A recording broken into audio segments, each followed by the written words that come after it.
Two receivers up to the top, three down to the bottom. They'll stand in. He'll step up in the pocket and throw it, and he's going to complete to CP3. He's going to make a man miss. 10, 5, 6. Corey Phillips coming up big as a senior at home. He took the reception in stride and gets that one in there for a State Farm agent Lynn Ray touchdown. Shotgun, they will roll it to the far side. Roll, roll, roll. He'll throw it down towards the end zone. Complete. 4-6. Campbell County, Ethan Jeffers coming back like the veteran that he is and throwing a touchdown strike to Preston Miller. Unbelievable, Jason. What athleticism there by Miller to stretch up, stretch to get that ball out of the air, drag it in, get in the end zone. Phenomenal play. You won't see a more beautiful State Farm agent Lynn Ray touchdown this year as the snap is down, kick is up. Your Cougars lead. They're at home. It's a rivalry. They're leading by a score of 21-20 with 8:22 left to go.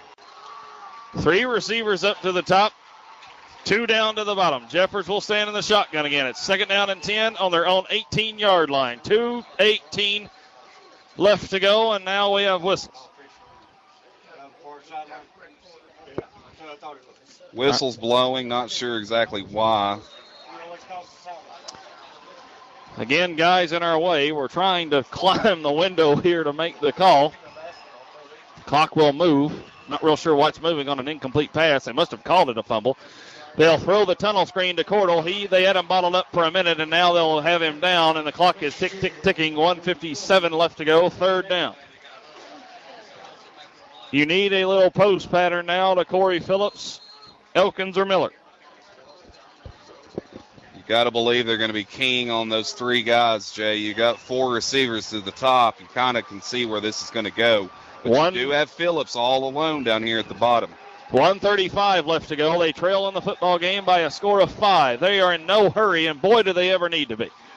Jeffers in the shotgun. He'll throw it deep downfield, and he's got a man wide open. He's at the 50, 45-40, 35-30, and he's gone in Anderson County territory inside the 30. Unbelievable. Doing exactly what Trey Torres does. Bust games wide open. Unbelievable play. 1:20 left to go. Campbell County trailing in the football game by a score of 26-21. Woo. Whistles on the field. Campbell County will call a timeout. We'll take one to catch our breath. A miracle here at Dossett Stadium to even be in this one. That's an Anderson County timeout. Sorry to jump in there. Sorry. AC took the timeout. I'll tell you what, let's keep it here. Anderson County takes the timeout there, Jay, because they were confused on defense. That means Campbell County's got one more with a little over a minute. That's pretty big. We have one timeout, Holder tells me off to my left. That's huge. And Jamie, the football heavens look down on us. We get the ball inside. I thought it was Elkins on the play. You could call it taunting. I get paid to do. Well, somebody received the football. We have it on the Anderson County 28-yard line. 1st down and 10. 1:14 left to go. Anderson County leads in the football game by a score of 26-21. It's been an absolutely perfect night for football. 8,000 local fans on hand. Jay's Campbell County's conditioning is showing big time. They are blazing down the field at the end of a football game, and they've all been in there the whole game. Welcome back into a rapidly, decreasing attendance here, Jamie, at Hope Dossett Stadium. We're both sort of dejected. We kind of look like Eeyore here as Campbell County drops this one tonight by a score of 26-21. It was made all the more painful, Jamie, by the fact that Campbell County had it 1st down and 10 on the 13-yard line with a chance to win this one, and then 2 penalties crept up and got them. Yeah, and for a team that's generally mistake-free overall, I think Campbell County plays. Haven't been penalized that very much clean this year at game all. normally. For them to have 2 penalties in a row like that, the way they did, that's uncharacteristic. Walking in. Yep. We're in the hometown Sears store of La Follette and Bird Screen Printing post-game show. We're waiting on the man, the myth, the legend. We're waiting on him to get his headphones on. And Coach Price, first off, I know I think you guys are getting past the point where you're into moral victories tonight, but this is one heck of an atmosphere for a football game. Yeah, it was awesome. I think they were saying the record crowd for Campbell County. So, we came here with a lot of ideas what we could do here, and being basically a one-county high school, we knew that if we could get this community behind us and our kids really buying into what we wanted to do, that you'd have special moments like this. And tonight was it's great for everybody, everybody involved.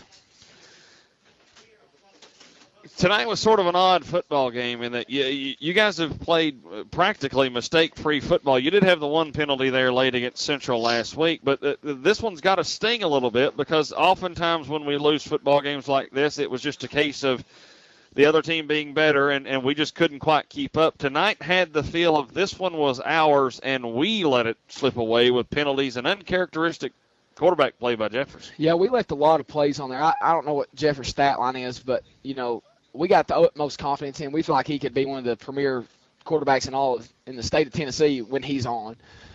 Early, that's kind of why right there before halftime we didn't take a shot because Anderson was doing some things defensively. Yeah. We wanted to go in and get him on the board, show him exactly what they're doing. And the second half he played better, but he still threw some balls up that.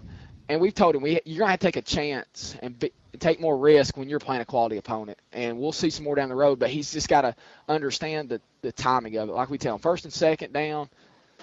Let's play the next one. Third down or fourth down, you can take those shots. And even there at the end, he kind of got desperation mode. But he'll learn from this. It bothers him, and he'll continue to improve. We're in the hometown Sears store of La Follette and Bird Screen Printing postgame show. Coach, one final question. I think it's the sign of a football team that's growing up a little bit, maturing a little bit. But you've got Anderson County at home next week Clinton at home next week for homecoming.